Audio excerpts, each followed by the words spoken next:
Okay, I want to use this video as sort of a recap. This has basically been a full year since I started doing this other YouTube channel. There's another one I run, and I run it like a business, and I just kind of use this channel to document what's going on there.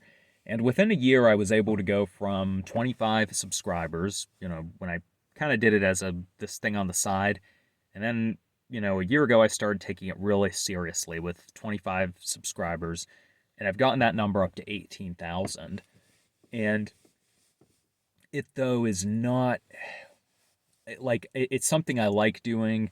I'm really proud of a lot of the videos I make, and I really like seeing I like seeing the reaction from people. I think it's really cool that I run a channel in a space where a lot of people like a niche where a lot of people have a lot of bias when they talk about topics, and a lot of people almost seem sort of like ashamed to talk about certain things, so they'll be like I don't know, they'll like throw in a lot of jokes and stuff, and like I just sort of treat it like, well, I'm going to be serious about this because I like videos that are serious about this topic. I like when people just, have confidence and take their niche seriously.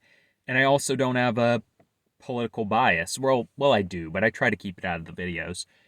And there's some crossover with politics with the videos I do, and just other controversial things. But like seeing comments where I get people basically like, "Hey, I like your videos because I don't like I see that in all these other channels, but your videos are like just." They're like unbiased, and you take all this stuff seriously.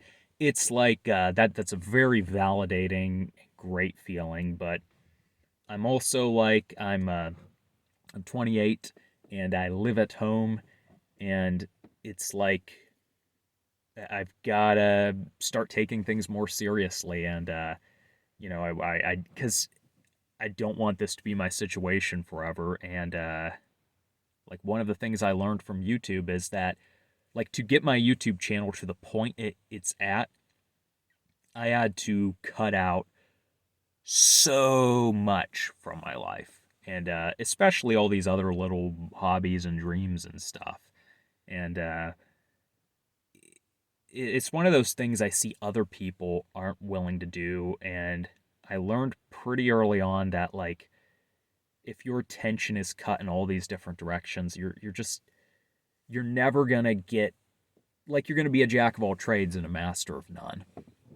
And like one of the things that motivates me is when I see other people failing, and I'm like I'll see people like, well, I want to do this, I want to do that, and they want to do everything, and then they're just not able to do anything they want to do really well. And I'll sort of like that scares me, and I'm like, well, saw that in myself, so I cut it out.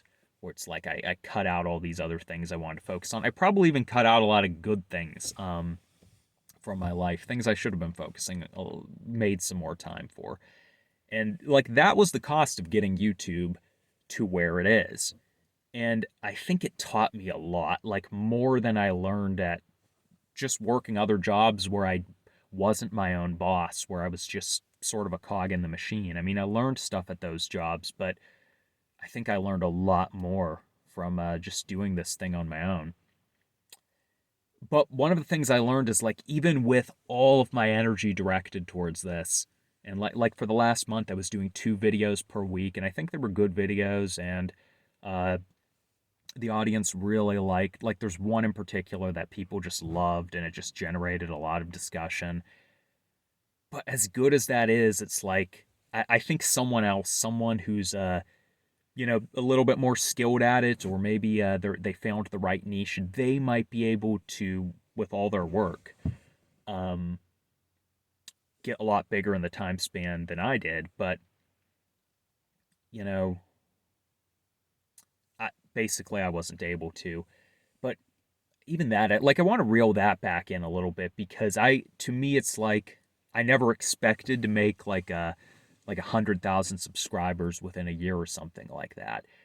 Uh, I'm at 18,000 right now, and that's sort of I feel like that's a very reasonable expectation, but I'm looking at what I want for my life, and I'm like, I want to make a lot of money, and I want to have a skill. I want to have a skill that is marketable and valuable, and that, like, if I get fired, basically, I can get rehired very, very easily, and never feel like I'm useless. Basically, never feel like I'm useless on the broader, in the job market, basically, and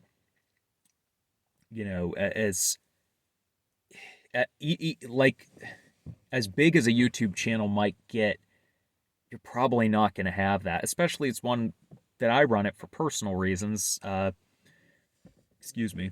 I run it anonymously, but even if I didn't, like, it's really hard to market the skills that you learn with a YouTube channel.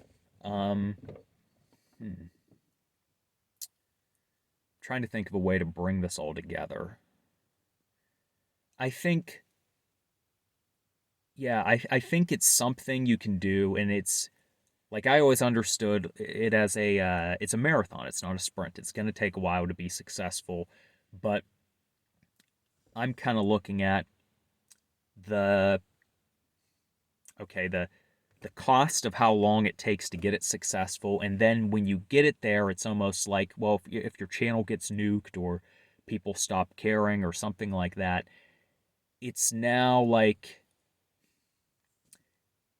it's it's like hard. It's like you sort of have everything stripped away.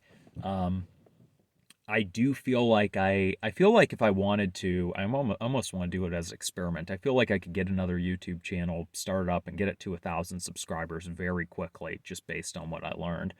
But even that, it's just like I want more security. I want more money. I want I don't know. There's just a lot of stuff I want, and I think it taught me a lot. And I want to keep doing the channel, and I want to keep doing updates at it, and getting better at it, because if I am able to get a job in programming and um, get comfortable there, it's something, frankly, I thought about YouTube and I'm like, well, if I had money from something like programming, there's a lot of grunt labor that I would love to just pay people to do, so I could focus on writing more and marketing and coming up, formatting thumbnails and all that kind of stuff. Because stuff like the audio editing, I'm sort of like, this is like I could just have anyone do this. I could have a robot do this. Like, just doing all that grunt labor. So in that way, it's like I've learned a lot. I've learned a lot of, I don't know, kind of like what tasks you could cut down. And I'm gonna just wrap this up here because I could keep rambling. I might want to do a video on some things I've learned in general from doing YouTube, but that's gonna be it for this video.